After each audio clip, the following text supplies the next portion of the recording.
Sveavägen Street in Stockholm. 2 gunshots have been fired. They've killed the Prime Minister, Olaf Palme. I am convinced there was no conspiracy. This crime was committed by a single person. Over the last 15 years, investigators have come to the same conclusion.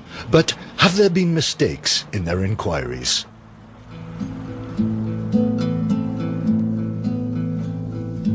Jag vill tacka livet som gett mig sång. Det gav mig 2 ögon och när jag dem öppnar kan jag klart urskilja det svarta från det vita. Och högt där uppe himlens mantel strödd med stjärnor. Bland mängder människor den som jag älskar. This is the last photograph of Olaf Palme, the Swedish Prime Minister, taken just hours before his death. On the 28th of February 1986, John Walbage carried out the photo session in the Premier's office. We shook hands and bade our farewells. And he said, "I see your name is on the list of people who'll accompany me to Moscow." I replied, "Yes, exactly." And he said, "So we'll meet again in Moscow, if not before." And then we parted. And how did you find him? He was in good form. He was laughing and joking. On that Friday, there was a happy, relaxed atmosphere at Rosenbad, the seat of government in Sweden. Olaf Palme was about to take a weekend off, something of a rarity. At 5:30 he returned to his home at Gamla Stan in the old quarter of Stockholm. As usual, he had no bodyguard. Palme wouldn't give up his close contact with the people and had always refused personal protection. He wanted to live normally. Palme was ever willing to chat and to share his ideas on social democracy. A man of the people, he'd been able to implement some of his ideas. Palme was highly charismatic and had the ability to galvanize those around him. It was impossible to be indifferent to him. While most people appreciated his forthrightness, it also brought him many enemies. Whether at the Kremlin or the White House, Palme never held back from taking a strong personal line. He vigorously condemned, for example, the American stance on Vietnam, even going as far as to denounce the bombing of towns and villages as one of the worst crimes ever perpetrated against humanity. Palme was also an ardent defender of the Third World. He maintained excellent personal contact with Ortega, Castro and Arafat. His stance on world affairs gained him many friends, but also an array of vehement enemies. His assassination therefore gave rise to much speculation. Suspicion was leveled at the CIA, then the KGB. Fingers were pointed at the Kurds, as well as an assortment of right-wing extremist groups, the Iranian secret police, and protagonists of apartheid in South Africa. However, the favourite theory of investigators was that this was the work of a lone assassin without any political links. But there is one more line of inquiry which merits special consideration. Night has fallen. Mr. and Mrs. Palme decide to go to the cinema. They are going by metro as always, and without a bodyguard. At 8:30 they leave their house, but at the same moment Ulla Strömbach is returning home from work. As I reached the spot, I heard a noise, as though someone had climbed over the grill there. A man passed by here, and I watched him. He passed behind me and stopped in front of this door. I said to myself, why is he stopping there? 20 meters away, Mr. and Mrs. Palme were on the point of buying their metro tickets. There was another noise, and the man took something from his pocket. I made out that it was a walkie-talkie. Then he started speaking to someone. Other men equipped with walkie-talkies were also spotted between here and the Palmes' house. In addition, just before the Palmes arrived at the entrance to Gamla Stan station, someone saw a man busy using a walkie-talkie, which he was trying to conceal in his jacket. The man behind the ticket desk noticed yet another character who seemed to be following the Palmes. And the metro driver saw two men follow the Prime Minister and his wife onto the train.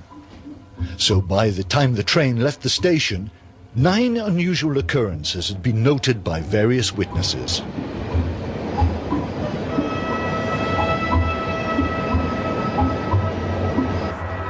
The cinema was situated on a street called Sveavägen between the 2nd and 3rd metro stops. In the area immediately surrounding the 2nd metro stop, witnesses would later claim to have spotted yet more men equipped with walkie-talkies. But Mr. and Mrs. Palme had decided to get off at the 3rd stop, Rodsmangatan station, and walk back away to the cinema. The driver noted that the two men who'd followed them onto the train also alighted behind them. It seems that whichever stop and whichever direction the Palmes took, they would be under close surveillance, and also as they bought their cinema tickets and watched the film.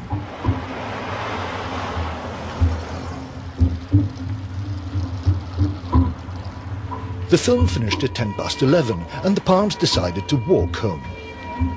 Near the cinema, Sunniva Thelliston noted a policeman.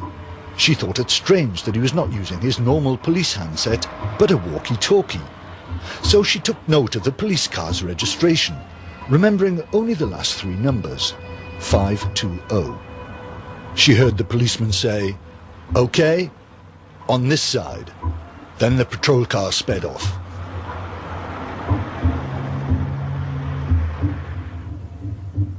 "11:17, several streets further on towards the Palmes' home. A witness, who we'll call Jerka, is walking along with his girlfriend.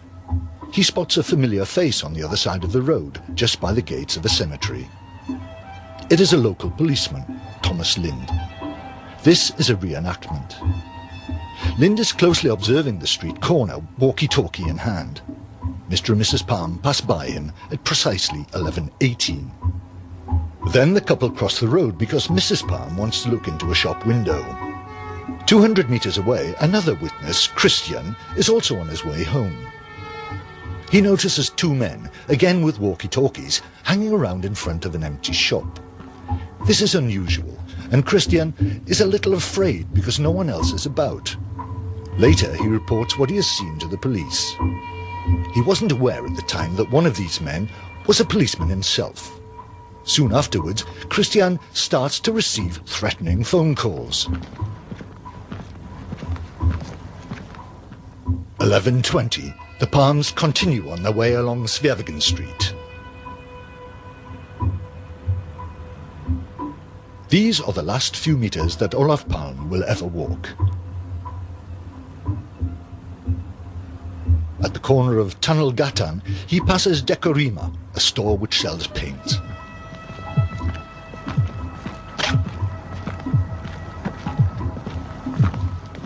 A man has been waiting there on the doorstep for the past 3 minutes. It is exactly 11:21. Palme passes him. His wife is a couple of steps ahead. The man steps out and fires 2 shots. Palme is hit from close range.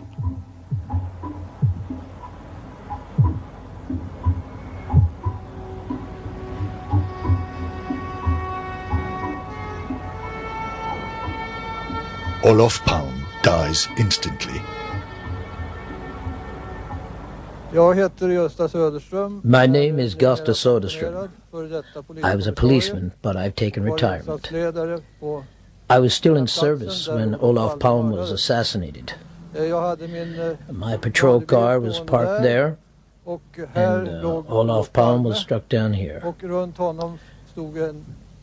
There were 10 or 12 people around him, and a couple of them were trying to save him with mouth-to-mouth resuscitation and cardiac massage. Among the bystanders, there was a man shouting, "He ran off that way." The killer fled up 89 steps to reach Malmskillnadsgatan.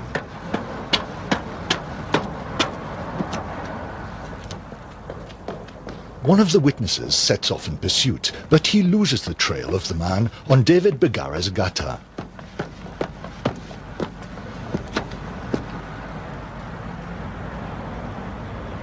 Incredibly, the street is totally deserted. Suddenly, he is blinded by the headlights of a police car which slowly passes him by. He flags it down. Later, he reports that the registration number ends with the numbers 520.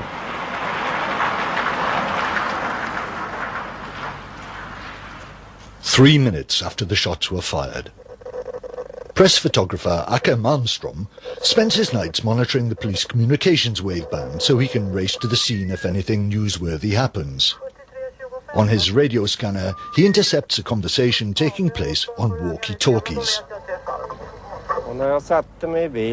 I was sitting in my car and had switched on my telephone and the radio as usual. I heard this conversation. "Hello up there. How are you doing?" "It's cold," someone replied. And then the first voice continued, "The Prime Minister's been killed." Then nothing. Not a sound.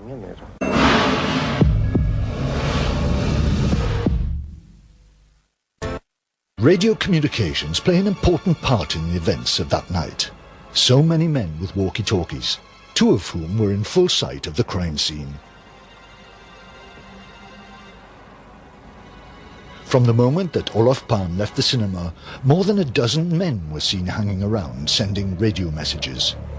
The trail of the assassin was lost not far from one group who were equipped with walkie-talkies.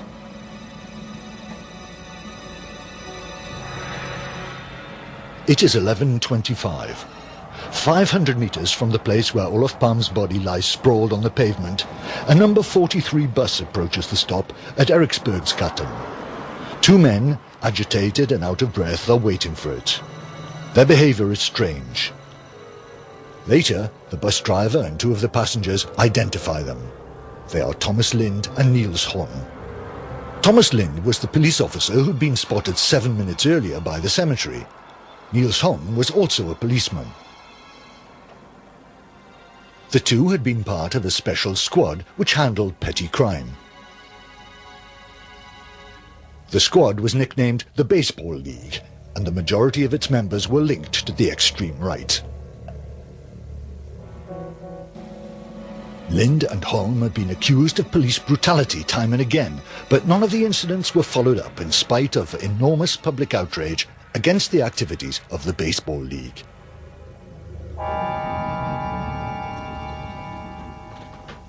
The journalist Olle Minell had investigated this special police squad and had followed the careers of its members. In 1983, the squad had to be broken up because it had become uncontrollable. Since then, the police force of Normal was reformed into two groups, League A and League B, and the members of the Baseball League were incorporated into both.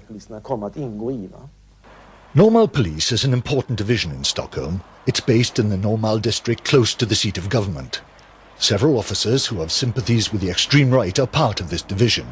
In general, the Swedish police have leanings towards the Social Democrats, of whom Olaf Palme was the leader.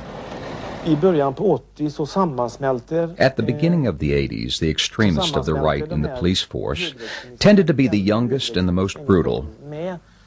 That's how their colleagues perceived them. They were a law unto themselves and organized special evenings which they called friendship nights. And what did they used to do? There, they'd listened to invited fascist guest speakers who spouted extreme-right policies. Then they'd all dance to German military music.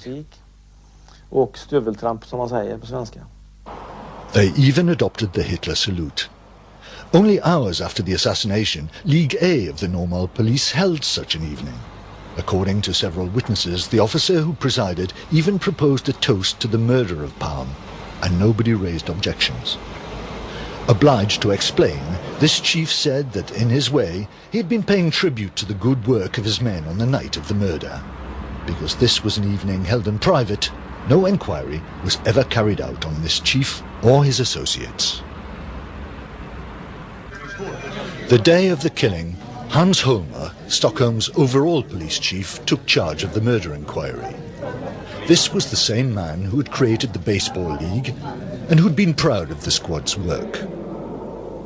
Holmer had equipped them with automatic weapons, which are banned in Sweden. They must have been acquired illegally. He even fitted his office with bulletproof windows without the permission of his superiors.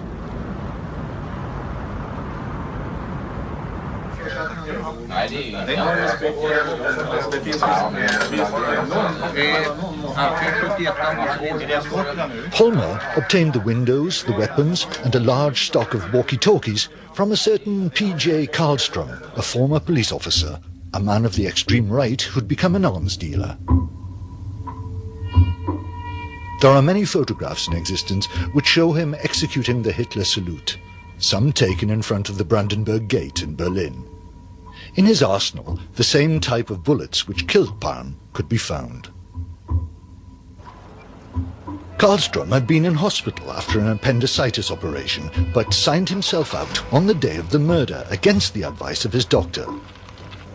That night, he's known to have made contact at least twice with one of the mysterious characters who carried walkie-talkies. An internal police dossier profiles Karlström as cold, insensitive, and perfectly capable of murder. One of his company offices is situated in this building on the route the killer took to flee the scene. It was around here that the witness who'd given chase lost the trail. The prosecutor in charge of the affair would exclaim in 1994 that Karlström had no alibi for the time of the crime. But no inquiry was made against Karlström because he was supposed to be in hospital on that day. The house just opposite. Two of the men with walkie-talkies had taken up position just in front. A colleague of Karlström lives there. Both he and Karlström are members of the same gun club. Björn Skogsfeldt, the club's shooting instructor, is also an extremist who especially idolized the Chilean junta. The night of the murder, he was in police car number 3230. It wasn't a regular squad car, but he'd used it to go and move his own private car because it was parked illegally. He'd only been able to find a second parking spot, which was also illegal. That's how he'd found himself close to the murder scene. During the time he moved his own car, he'd left police car 3230 at the head of the stairway that the killer took during his escape. It precisely overlooks the scene of the shooting.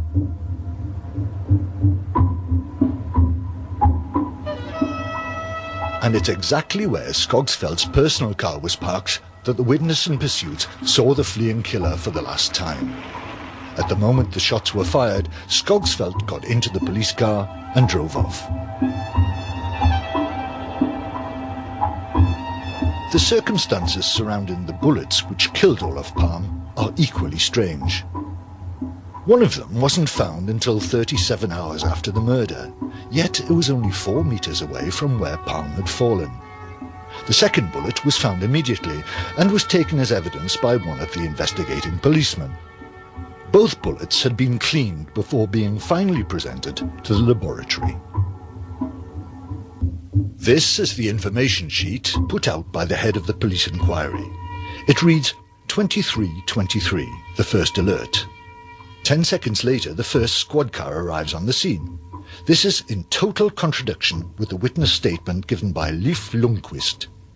He tried to call the emergency number from his car immediately after hearing the shots. Ja, det är mord på Sveavägen. Prata med polisen.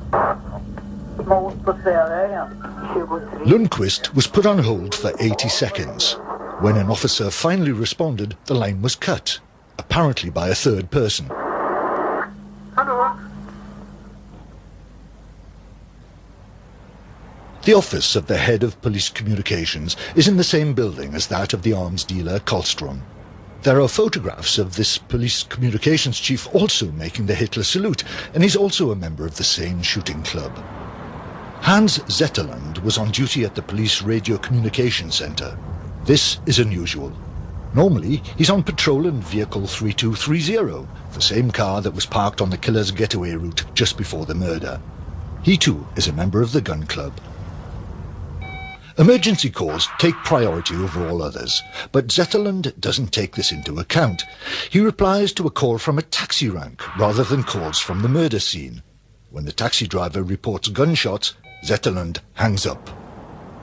It seems that Hans Zetterlund went even further in delaying response to the assassination. Brothers Kari and Pertti Puitinen, two information technology specialists, have made inquiries into the dysfunction at the police radio centre and interviewed Hans Zetterlund.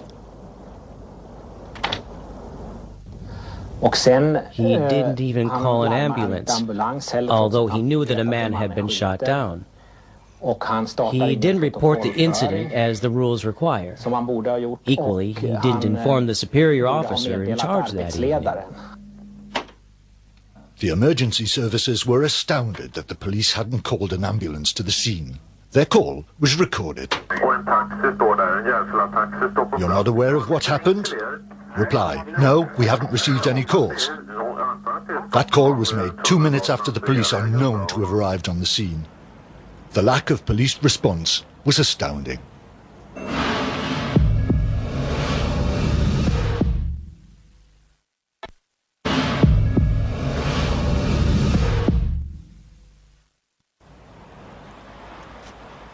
An alert was certainly given at that time, but it concerned a Volvo which was being driven dangerously. When a crime involves a firearm, the alert number 1 should be broadcast and repeated at regular intervals. What happened on this occasion was exactly the opposite. Zetterlund had 3 levels of alert to choose from, but he opted for the lowest priority level for the murder. Alerts are normally destined for all the on-duty officers, and regulations stipulate they should be repeated for those who don't hear it the first time round, or for those whose radios have been switched off for a while. But in this case, the alert was not repeated on the regular waveband. In fact, it was only retransmitted on a special frequency. Consequently, only those police patrols who heard the first broadcast were aware of the situation. So the majority of the response force available in the city center were completely unaware of what had befallen their prime minister. And none of these divisions elsewhere in the city were alerted. At Solna, for example, only 2 kilometers from the crime scene, no one got the news until much later. So no one was out hunting the killer. Bus and taxi drivers knew more of what was going on than the police did. No orders came from police headquarters. In violation of all the rules, only 2 police phone operators were handling calls relating to the murder. The 8 others on duty continued to handle mundane, non-urgent calls. The first officer to arrive at the scene confirms that the official registers have been falsified. I'm ready to swear on the Bible that I arrived at 11:30. According to the official version, I'm supposed to have got there at 11:23. This question has tormented me for years, and I am able to prove what I say, and that the official register is inaccurate. The register, which notes the moment of police intervention, is full of errors. Police car number 3230 is supposed to have been alerted at 11:23 and to have arrived only seconds later. That's to say 7 minutes before Gösta Söderström. But the radio communications centre acknowledges that indeed it was Gösta who was the first officer to arrive. The contradiction is flagrant. This affair was wrapped in the greatest secrecy. I asked to reread the report that I myself had made that evening. My request was refused, but they showed me a typewritten report which stated that at exactly 11:23, 14 police vehicles had received the alert signal. That is totally false. Another contradiction. The control report sheet listing police action is equally strange. The original has disappeared, but we've managed to trace a copy. HZ, the initials of Hans Zetterland, indicating that he had sent the first patrol car to the murder scene at 11:23. But note, the initials are preceded by a star. When a police officer enters an alert time into the system, which differs by more than 7 minutes from the real time marked by the police station's central clock, the computer automatically inserts a star alongside. So why falsify the time of the alert? Could it mean that someone allowed 7 minutes to pass to allow the killer to make his getaway? Or could it simply imply that the police, in place of their official radios, were using walkie-talkies?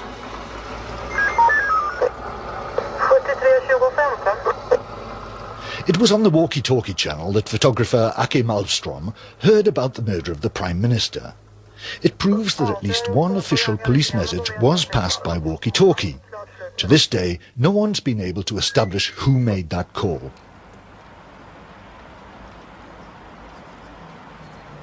The driver of the police car, whose number ends with 520, was parked under the window of a witness, Sunniva Telestam. He saw that this policeman too was using a walkie-talkie.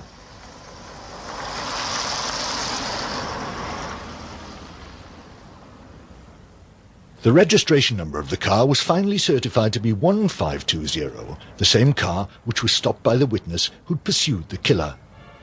The witness asked the police team in this car to try and catch the killer. They said they would try, although at that moment they couldn't yet have been officially informed of the murder. The radio message supposedly hadn't been made. The driver of this patrol car was also a member of the extreme right.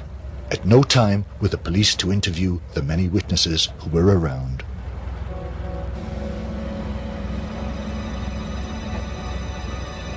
The Danish secret police, the Sapo, were given the task of following the leads which directly implicated the police force in the affair. The Sapo was created under the German Gestapo in the 1940s and had since been criticized for having affinities with the extreme right. Many members of the Sapo are on record as having voiced antipathy for Olaf Palme. In the 1970s, the director of the Sapo was none other than Hans Holmer, the founder of the Baseball League. Several indications lead us to believe that the Sapo knew of an assassination plan before it took place. But in this affair, it appears that despite the indications that point directly at them, the police have been protected. It was journalists who found and interviewed the witnesses, not the police. The many witnesses were never taken seriously by the authorities. Some have been intimidated and threatened, and live in fear even today. We go back to 1 minute before the assassination. The two witnesses who saw the killer lurking in the shop doorway still refused to appear before the camera. But at the time, they explained what they saw to journalist Ola Olsen. Katja and Purio were returning home after seeing a film at Kungsgatan. They had to pass this place here. Katja asked Purio for the time, but she had forgotten her watch. So Katja approached a man in the street and asked the time. As it turned out, she recognized him. He was Finnish and he worked for a fitness center in Uplands Vosby. She asked him in Finnish if it was very late. He gave her a shocked look and didn't reply. Angrily, she took him by the arm and asked him why he refused to give her the time. The man stood there, his arms crossed, and at the moment she heard a noise. He drew his arms away, and she saw that he had a walkie-talkie in one hand. More shocking, she glimpsed that he had a pistol holstered under the other arm. From the walkie-talkie came a voice. "They're coming." The man replied in Finnish, "I've been spotted. What shall I do?" And a voice replied, "Hard luck. Continue as planned." The two girls were astonished. They didn't understand what was going on and headed off.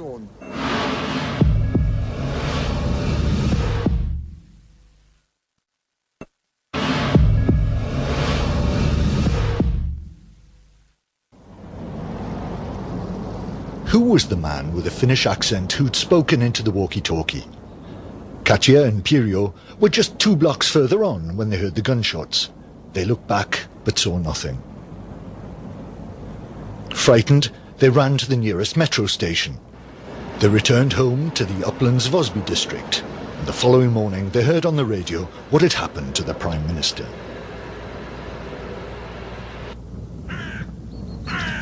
In this same suburb, there's a fitness training centre called the Vosby Atlet Club. It's a place where many Finnish people come to spend time together. It's here that they first encountered the man who they'd run into in front of the Dekorama store just before the murder. It was his behavior at the club that had marked him out in their minds. He joked with other Finns, and he made remarks about those who were training, but he never trained himself.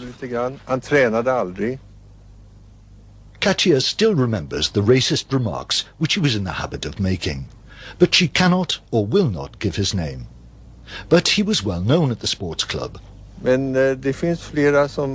Many people trained here, and Katja insists that everyone knew the name of the character in question. But the police insist that it has been impossible to identify and find him. I think that's a lie. They have their reasons for not tracing him. Well, at least up till now.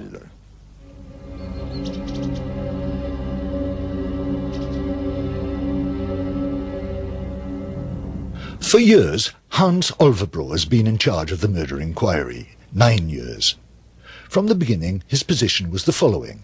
We had to find out the motives for the killing. The only line of inquiry which I refuse to follow is that which leads to the police force. At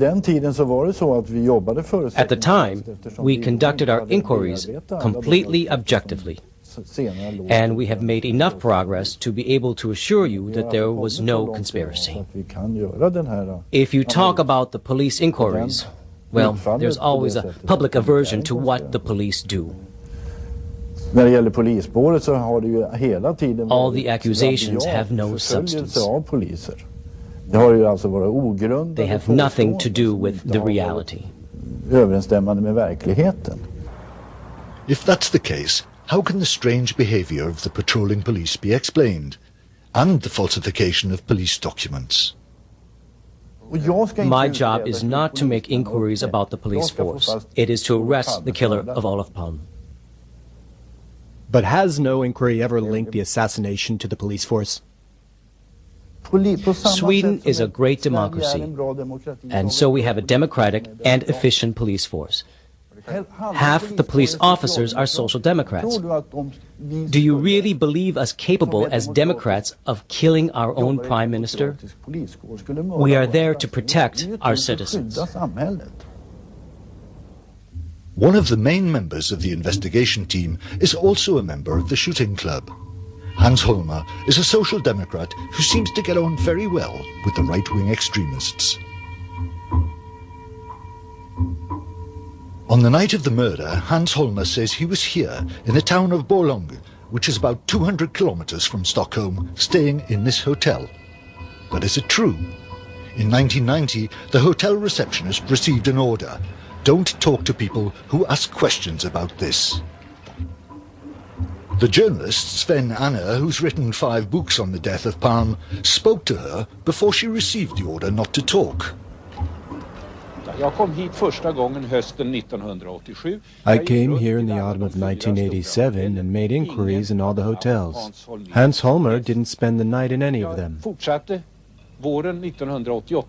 In the spring of 1987, the receptionist May London, who works in this hotel, confirmed to me that he wasn't on the hotel register. I've checked the registers of all the hotels for this day, and Hans Holmer doesn't appear anywhere. So nobody saw Holmer in the town. but this was his alibi. Holme has recounted how he got up at 7:35 in the morning, went down to reception and asked for hot water to make some tea. He says it was the receptionist who informed him of the assassination the night before. Carl Nordlang works with a local printing firm. Out of personal interest, he's made his own investigation. The duty receptionist on that night was Reidun Andreasson. She confirms she never saw Hans Holmer. The story of Holmer's search for hot water doesn't ring true either. Anyone can ask for hot water at the reception desk until 7 in the morning. After that, when Holmer says he asked for the water, the breakfast room is already open and the reception desk doesn't give hot water anymore. Later, Hans Holmer made available to inquirers the documents which were supposed to prove he had passed the night at Boulogne. But can they be believed? The name of the town doesn't appear on any of his bills. You can pick up identical bills from any hotel belonging to the Scandic Hotel Group. In the case of Hans Holmer, the credit card chit carries the initials of a receptionist who wasn't even on duty at the time. Another point about the hotel bill. Instead of the date March the 1st, when he supposedly paid, the bill is dated the day before, the 28th of February, the day of the murder. The question remains, where was Hans Holmer at the time of the assassination? He was apparently seen at police headquarters at the time he claimed to be in Boulogne. And later that night, not far from the murder scene, a high-ranking policeman testified that he passed Holmer and was astonished when Holmer didn't return his greeting. In addition, there's the word of Holmer's driver. Rolf Dahlgren was a trainer of elite parachute commandos before becoming a chauffeur for important politicians and high-ranking members of the Secret Service, the SAPO.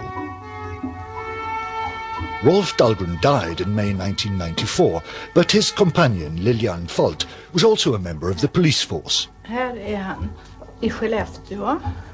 She remembers only too well what he said about the night of the Prime Minister's murder. During a visit to Rolf, Ulla Ankerspong, a lawyer from Gothenburg, and I asked a lot of questions about the murder of Palme. Rolf told us that he and Holmer arrived at the crime scene 7 minutes after the shooting. Police Chief Soderstrom confirms that Holmer was in a patrol car which passed the murder spot 7 minutes after the crime took place. I telephoned Rolf Dahlgren to verify the statement made by the woman Lilian Folt about the arrival time of the police car, and he confirmed it. This is the record of the working hours of Rolf Dahlgren. Details concerning the night of the murder have been removed. Even the word Friday has been scratched out, as though this day had never existed. Since the very beginning, Hans Holmer concentrated his inquiry on a so-called Kurdish plot. Although there were no leads or any worthwhile information in this direction, he carried out a series of arrests and interrogations. He never bothered to ask for authority from a judge. He signed all the arrest documents himself.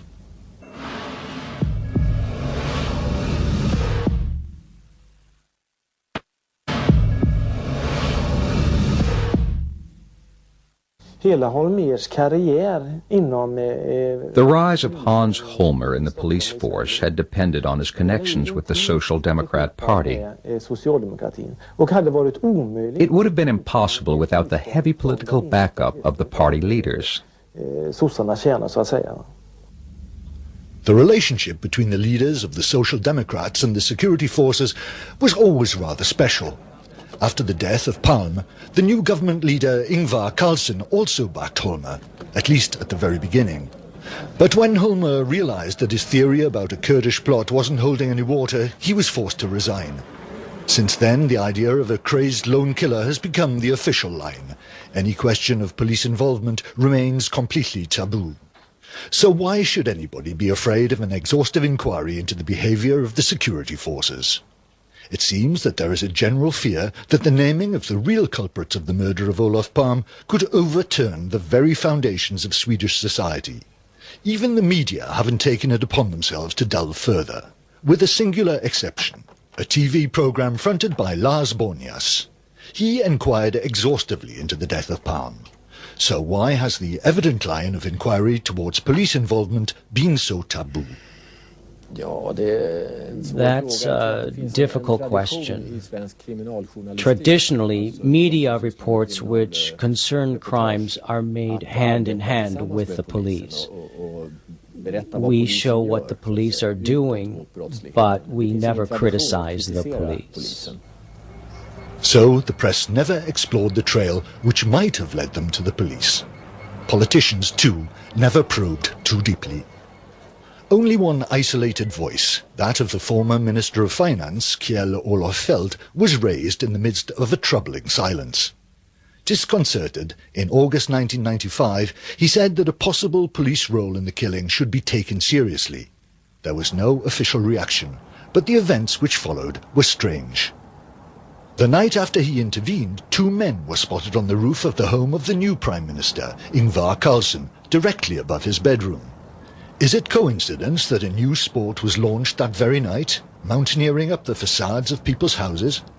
The man behind it was a member of the shooting club, a member of the police squad known as the Baseball League, and he was also a member of the Uplands Vosby Fitness Club. The Secret Service, the SAPO, had been responsible for the safety of prime ministers since the death of Olaf Palme. But the two men on the roof of the Premier's home were only spotted, and the police alerted, thanks to the vigilance of a guard from a private security company who was working nearby. The two men were arrested, but there was no formal inquiry. The police totally rejected any implication that there could be a political motivation. But where were the SAPO officers who were supposed to be protecting Carlsson? Only 6 hours after the incident, during a hastily called press conference, the new Prime Minister surprised the entire nation by announcing his resignation. He said it was for personal reasons. First had come the demand for a full and proper inquiry into the Palme murder from the former Minister of Finance. Then two men were on Carlsson's roof, and then came his surprise resignation, all in the space of several hours. No one has made the connection between these events. Carlsson never even took the time to nominate his successor. His deputy, Mona Sahlin, wasn't informed of his intention to resign until just before the press conference. In 1996, Ingvar Carlsson abandoned politics altogether. The new Prime Minister, Göran Persson, was also a social democrat, but his ideas were far removed from those of Olaf Palme and Ingvar Carlsson. Jag vill tacka livet som gett mig sång. Det gav mig två ögon och när jag dem öppnar kan jag klart urskilja det svarta från det vita. Och högt där uppe himlens mantel strödd med stjärnor bland mängder människor den som jag älskar.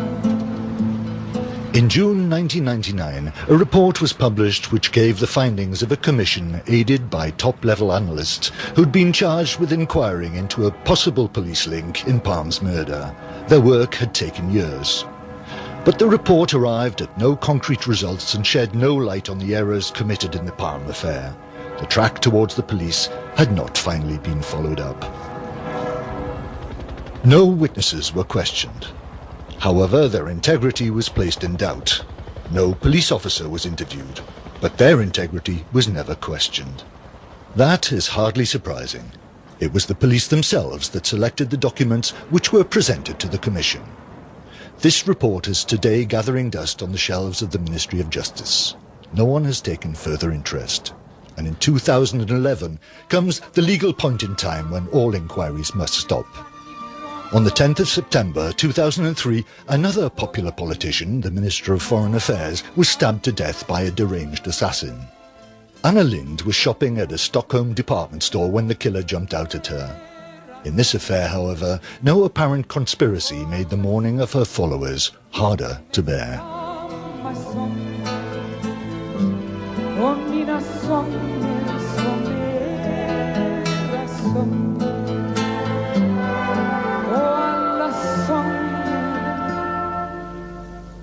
Som är samma